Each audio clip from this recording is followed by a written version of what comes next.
그런데 일반적으로 이더리움의 추이를 분석할 때 가장 중요하게 보는 지표는 이더리움과 비트코인의 가격 비율입니다. 즉 이더리움이 비트코인 대비 어떤 움직임을 가져갔는지가 굉장히 중요한데, 네, 크롱님들 반갑습니다. 박종환 작가입니다. 자, 오늘은 또 새로운 컨셉으로 우리 크롱님들을 만나 뵙습니다. 네, 촬영 시점이 5월 8일입니다. 오늘 촬영한 영상을 따끈따끈하게 우리 크롱님들께 전해드리는데요. 자, 오늘 굉장히 중요한 이벤트가 두 가지가 있었습니다. 첫 번째는 FOMC 미팅이 있었고요. 다음으로는 이더리움에 굉장히 중요한 업그레이드가 있었습니다. 팩트라라고 하는 업그레이드인데, 업그레이드가 성공적으로 잘 배포가 됐는데 시장에서는 뭐 특별하게 많은 이야기들이 나오지 않고 있어서 이 업그레이드가 어떤 업그레이드인가, 이 부분들을 간단하게 정말 기술적인 부분들 복잡하게 전달드리지 않고요. 우리 크롱님들이 왜 이 업그레이드가 중요하고 이더리움의 향후 성장에, 즉 가격 상승에는 또 어떤 영향을 미칠까? 자, 이런 부분들을 한번 허심탄회하게 말씀을 드려볼까 합니다. 자, 시작에 들어가기 전에 이더리움의 창립자이죠. 비탈릭 부테린이 5년 내에 비트코인과 같은 입지에 갈 수 있도록 하겠다라고 주장을 하고 있는데, 과연 그 이야기들은 현실성이 있는 것인지, 현재 시점은 이더리움을 매집하기에 좋은 구간인지, 그런 여러 가지 이야기들을 한번 나눠보겠습니다. 자, 그러면 첫 번째 장표 한번 보겠습니다. 자, 팩트라 업그레이드라고 되어 있습니다. 일정은 2025년 5월 7일 현지 시각으로 모든 기능이 다 메인넷에 배포가 완료가 됐습니다. 자, 이전에 이 팩트라 업그레이드 이전에는 어떤 업그레이드가 있었나요? 덴쿤이라고 해서 작년 3월에 큰 업그레이드가 있었습니다. 그러니까 무려 1년 2개월 만에 중요한 업그레이드가 있었다라는 것을 알 수가 있죠. 자, 그러면 이 업그레이드는 어떤 것들을 주로 하려고 했던 것인지 한번 살펴볼 텐데, 그 전에 우리가 이더리움의 이 업그레이드가 어떤 과정을 통해서 가져가는지, 하드포크도 있고 뭐 더 멀지, 더 버지 뭐 이런 것들 여러 가지가 있는데, 이게 어떤 개념인지를 아주 간단하게 우리 크롱님들과 살펴보겠습니다. 자, 요거는 장기 로드맵으로서 개념인데요. 총 6단계로 더 머지, 서지, 스코지, 더 벌지, 퍼지, 스플러지라고 해서 6단계로 로드맵을 제시를 하고 있습니다. 그러니까 이거는 어떤 구체적인 기술 구현 부분들보다는 큰 방향성을 의미를 하는 겁니다. 그리고 이번에 있었던 팩트라 업그레이드는 이 단계들을 여러 가지를 같이 함축하고 있습니다. 즉, 이번 하드포크가 어떤 하나의 단계에 포함되는 것이 아니라 전체적인 단계에서 중복적으로 포함이 된다라는 겁니다. 그래서 우리가 더 멀지 이후에 덴쿤 업그레이드는 더 서지 단계가 상당히 많이 비중이 높았습니다. 근데 이번에도 서지 단계가 역시나 포함이 되고, 그 외에도 스플러지라든지 퍼지, 버지 같은 여러 가지 기능들이 같이 포함이 됐다, 이렇게 보시면 되겠습니다. 자, 그럼 우리가 이더리움의 6단계 로드맵에 대해서는 알아봤는데, 뭐 덴쿤, 팩트라, 이건 또 무슨 의미인가? 아마 우리 크롱님들 많이 궁금하실 것 같아서 간단하게 기본 개념을 한번 살펴보겠습니다. 자, 그럼 우리가 팩트라 업그레이드는 어떤 단계인가? 이걸 한번 간단하게 살펴볼 텐데, 앞으로도 이 개념이 계속해서 진행이 될 겁니다. 이 하드포크를 할 때 두 가지 단계에서 진행을 합니다. 우리가 블록체인이라고 하는 거는 3개의 층위로 이루어져 있습니다. 바로 execution이라고 해서 실행과 컨센서스, 합의, 그리고 DA라고 해서 데이터 가용성으로 나눠져 있는데, 앞서 말씀드렸던 실행에 대한 부분과 그리고 컨센서스, 합의에 대한 것들을 동시에 진행을 하고 있다는 겁니다. 즉, 개발을 이 두 가지를 동시에 적용해서 간다는 거죠. 그러다 보니까 각각의 이름을 다르게 붙였습니다. 그래서 실행단에서는 런던, 상하이, 칸쿤, 이번에는 프라하죠. 이렇게 세계적인 도시의 이름을 가지고서 명칭을 했다면, 이 컨센서스, 합의 알고리즘 단에서는 카펠라, 데네브, 일렉트라, 이런 식으로 어떤 행성이나 항성의 개념으로 천체학적인, 천문학적인 것들을 도입을 해가지고 이 두 개를 이름을 합친 겁니다. 그래서 최근에 있었던 덴쿤 업그레이드는 칸쿤과 이 데네브를 합쳐서 덴쿤이 된 거죠. 그리고 이번에는 프라하랑 일렉트라를 합쳐서 팩트라가 된 겁니다. 그리고 다음 단계는 뭘까요? 바로 이 플루와 오사카를 합쳐서 푸사카 업그레이드가 예정이 되어 있다는 겁니다. 자, 그러면 이번 팩트라 업그레이드를 통해서 이더리움은 어떤 것들을 이루려고 하는가? 자, 이 부분을 가장 주목해 주시면 됩니다. 이게 결국은 업그레이드를 통해서 어떤 것들을 만들어낼 수 있을까? 구현할 수 있을까? 이 부분이 중요한 건데요. 기본적으로 이더리움의 업그레이드는 확장성과 효율성을 높이는 과정입니다. 계속해서 속도를 더 빠르게 만들고 다양한 기능들을 구현하는 건데요. 이번에 이 팩트라 업그레이드는 여기에 더해서 가장 중요한 특성이 있습니다. 그렇기 때문에 덴쿤 업그레이드보다도 더 중요한 업그레이드라고 이야기를 하고 있는데요. 바로 사용성입니다. 사용자 친화성을 높여가지고 일반적인 사용자들이 이더리움 네트워크를 더 잘 이용할 수 있도록 만드는 것이 바로 이 팩트라 업그레이드의 가장 중요한 목적이었다. 이렇게 볼 수 있습니다. 그래서 기본적으로 거래 수수료를 절감하거나 확장성을 향상하거나 아니면 샤딩이라고 하는 근본적인 궁극적인 기반을 만들어내는 것들은 동일하지만 여기에 더해서 사용성을 가장 중요하게 부각을 시켰다는 겁니다. 네, 현재 이더리움이 다른 체인 대비 부진한 움직임을 보이는 가장 궁극적인 이유 중에서는 사용자 경험이 굉장히 좀 복잡하다. 일반적인 사용자들이 활용하기에는 너무 어렵다라는 관점들이 많이 있습니다. 그러다 보니까 이번에는 단순한 성능 개선을 넘어서 사용자가 체감하는 편의성을 끌어올려서 이제는 이더리움이 단순히 개발자들이나 전문가들만 이용하는 것이 아니라 우리도 솔라나나 수이처럼 모두가 쓸 수 있는 보편적인 블록체인으로서의 위용을 더 많이 강화하겠다라는 겁니다. 그만큼 현재 시점에서 이더리움이 처한 상황을 살펴봤을 때 중요한 업그레이드라고 볼 수가 있는 거겠죠. 자, 그래서 총 11개의 EIP로 구성이 되었습니다. 자, EIP는 뭘까요? 바로 이 이더리움 플랫폼을 개선하기 위해서 표준화된 제안서입니다. 어떤 것들을 한번 개선해보자 라고 제안을 올리면 이걸 투표를 통해서 결정하는 겁니다. 그래서 이거는 이더리움에 꼭 필요한 기능이다 라고 하면은 이거를 다 따로 모아뒀다가 이렇게 업그레이드를 할 때 적용을 하는 겁니다. 총 11개가 이번에는 적용이 됐다는 건데요. 제가 중요한 EIP들을 몇 가지를 정리를 했는데 굉장히 복잡하게 보이실 겁니다. 자, 우리는 앞서 말씀드렸듯이 사용성 측면에서 주목을 해야 된다라고 했기 때문에 기존 업그레이드와는 확연히 다른 측면에서 3가지 정도의 EIP만 간략하게 소개를 드리겠습니다. 자, 바로 EIP 3074, 770이 7251인데요. 이 첫 번째와 두 번째는 계정 추상화라고 하는 개념들이 사용이 되고 있습니다. 자, 계정 추상화. 뭔가 복잡하게 느껴지실 수 있는데요. 복잡하게 생각하실 필요 없이 우리가 단순화해서 한번 생각을 해보겠습니다. 이 이더리움에서는 2가지의 계정이 존재하는데요. 바로 외부 지갑에 이 외부 계정이 존재를 하고 다음으로는 스마트 컨트랙트 계정이 존재를 합니다. 여기에서 자동 실행 코드가 포함되어 있다. 이렇게 정의를 할 수 있는데 이 기능들을 갖다가 이제는 사용자 경험을 개선하기 위해서 많이 합산을 하고 사용자 계정에서 더 많은 효율성들을 추구할 수 있게 만든 겁니다. 그래서 예를 한번 들어봤을 때 가스비를 낼 때도 ERC20 토큰들을 여러 가지 예를 들어서 스테이블 코인까지 포함해서 지급을 할 수 있는 기능들을 만들었고요. 그리고 복수의 작업들을 하나의 트랜잭션으로 묶을 수 있도록 만들어서 이 가스비와 이 불편했던 UX를 동시에 해결할 수 있게 한 겁니다. 자, 이 가스비라고 하는 거는 이더리움의 트랜잭션이 발생했을 때 이 수수료를 의미를 하는데요. 지금 현재 시점에서는 이 가스비가 역사상 최저치로 내려와 있습니다. 그 얘기는 어떤 의미일까요? 그만큼 이더리움 네트워크의 현재 시점에서는 좀 어떻게 비유를 해보자면 좀 파리가 날리고 있다. 이렇게 볼 수가 있는 거죠. 그런데 이번 개선을 통해서 이더리움 네트워크가 다시 부활하게 될지 그런 부분들을 지켜보셔야 됩니다.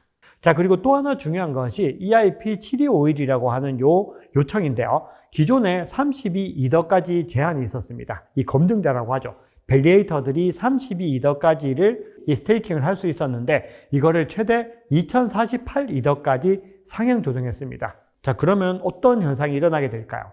대형 검증자들이 이제는 수십 개의 검증 노드를 운영하지 않을 수 있는 효율성을 추구할 수 있게 된 겁니다. 그렇게 됐을 때 중앙화에 대한 우려들도 분명히 있는 것이 사실이지만 중장기적인 관점에서 효율성을 추구하는 관점에서는 더 낫다라는 판단을 한 겁니다. 자, 그러면 지금부터는 이 팩트라 업그레이드에 의해서 과연 가격이 상승 추세로 전환할 수 있을지 그런 부분들을 한번 살펴볼 텐데요. 현재 시점에서 이더리움을 조금 냉정하게 한번 들여다볼 필요가 있습니다.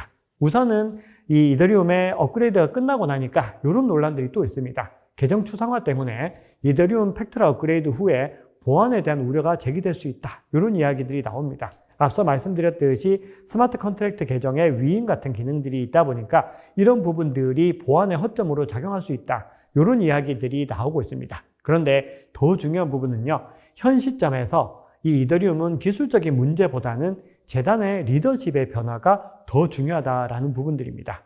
지금까지 이 이더리움 재단의 행보들을 한번 살펴봤을 때는 이더리움 가격이 계속 하락하는 구간에서도 꾸준히 이더리움을 매도를 해왔습니다. 그리고 이더리움의 가격에 대해서는 우리는 신경 쓰지 않겠다.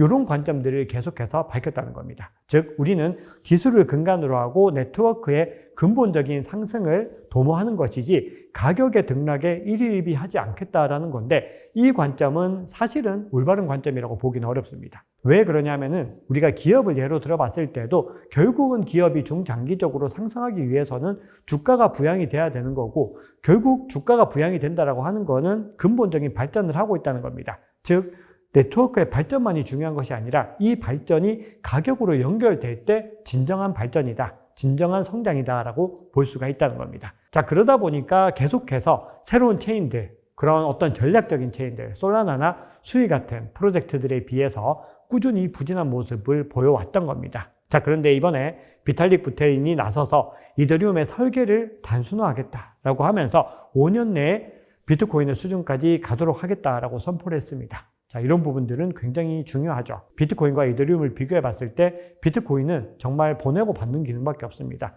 심플 그 자체인데 이더리움은 앞서 보여드렸던 이 업그레이드 단계 한번 보시면은 복잡하기 그지없다는 겁니다. 거기에 대해서 비탈릭 부테린도 내가 잘못 판단한 것 같다라고 하면서 앞으로의 방향성은 이더리움도 심플로 가겠다라고 이야기를 하고 있습니다. 그런데 더 중요한 것은 비트코인과 이더리움이 어떤 가치적인 차이가 있는지를 명확히 해야 된다는 겁니다. 자, 그래서 거기에 대해서는 여러 이 전문가들이 의견들을 내고 있습니다. 여기에 대해서 최근에 제가 올려드렸던 영상에서 이더리움에 대해서 수익성이 있는 디지털금이다. 이런 내러티브에 대해서도 언급을 드렸는데요. 사실 더 근본적인 이더리움의 내러티브, 로드맵은 월드컴퓨터라는 겁니다. 그런데 현재 시점에서는 수이 같은 프로젝트들도 월드컴퓨터를 내세우고 있고 다양한 레이어 1 플랫폼들이 같은 기조들을 가지고 가고 있기 때문에 우리가 굉장히 좀 제한되는 부분들이 있다는 겁니다. 자, 결론적으로 이번 팩트라 업그레이드의 어떤 성과들은 이런 구조들을 만들어낼 거라고 생각을 합니다. 리더십이 조금씩 개편되는 움직임들이 실질적으로 나타나고 있습니다. 비탈릭 부테린을 필두로 해서 이더리움 재단의 핵심 인사들이 중요한 어떤 방향성들을 제시를 하고 있고 그 방향성이 현재 시점에서 그래도 일정 부분 부합되는 방향성을 가리키고 있다는 것이 중요하고요. 다음으로는 기관의 채택이 꾸준히 늘어날 수 있는 기반들이 만들어지고 있다는 것이 중요합니다. 결국은 팩트라 업그레이드의 성공으로 인해서 더 많은 사용자들이 이 이더리움 생태계를 활용하게 됐을 때 근본적인 성장을 할 수 있다는 거죠. 그리고 그 상승 기반은 디앱과 디파이 생태계가 꾸준히 증가하는 부분들에서 검증이 될 것이다 라고 생각을 합니다.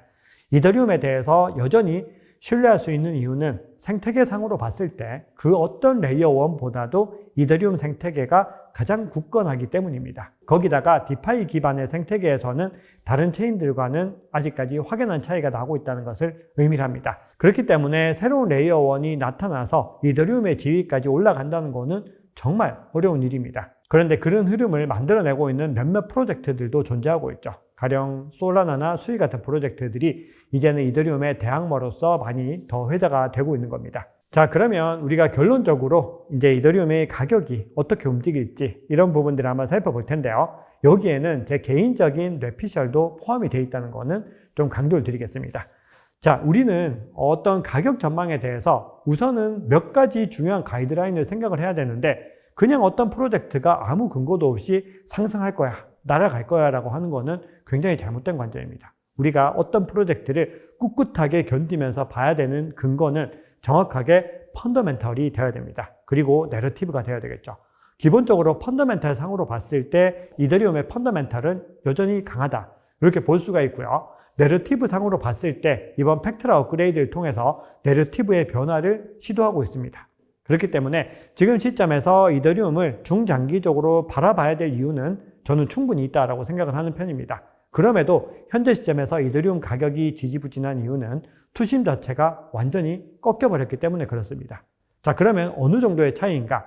한번 살펴보면은 사실은 이번 팩트라 업그레이드가 더 큰 규모의 업그레이드였다라고 얘기를 하고 있지만 덴쿤 업그레이드가 일어났던 그 구간에서 한번 살펴보시면 작년 3월 기점으로 했을 때 2월 정도부터 해서 가격이 꾸준히 상승하는 흐름을 보여줬습니다. 이게 일반적으로 이더리움이 업그레이드를 전후로 해서 나타났던 움직임입니다.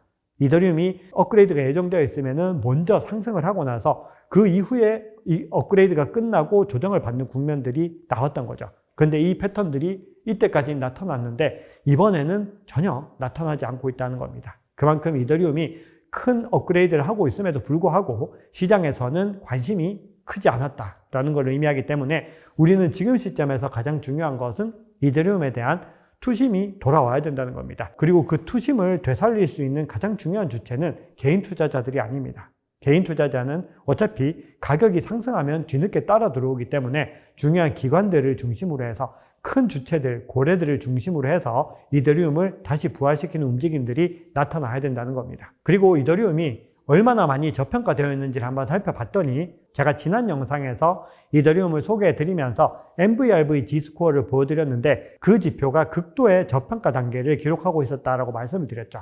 그런데 일반적으로 이더리움의 추이를 분석할 때 가장 중요하게 보는 지표는 이더리움과 비트코인의 가격 비율입니다. 즉 이더리움이 비트코인 대비 어떤 움직임을 가져갔는지가 굉장히 중요한데 지금 이 구간부터 그냥 끝도 없이 아예 포물선을 그리면서 흘러내리는 것을 볼 수 있습니다.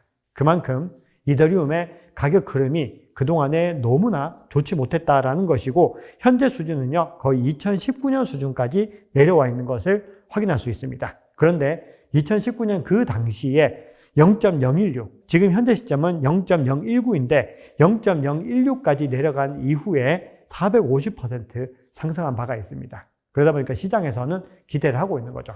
이더리움은 펀더멘털도 충분하고 내러티브도 살아나고 있는데 너무 저평가된 것이 아닌가. 그러면은 특정 주체들에 의해서 어떤 상승의 동력을 조금만 얻게 되더라도 충분히 가격이 상승할 수 있다. 이런 기대감들이 나오고 있는 겁니다. 물론 여기에 대해서는 우리가 현재 시점에서 속단할 수 없습니다. 다만 그럼에도 우리가 지금 시점에서 명확하게 확인할 수 있는 것은 이더리움이 펀더멘털 대비로 극도의 저평가 단계인 것은 분명하다는 겁니다. 네, 오늘 팩트라 업그레이드 관련해서 우리 크롱님들께 최대한 쉽게 핵심만 전달 드리려고 했는데 제 의도가 잘 전달되었는지 굉장히 궁금합니다.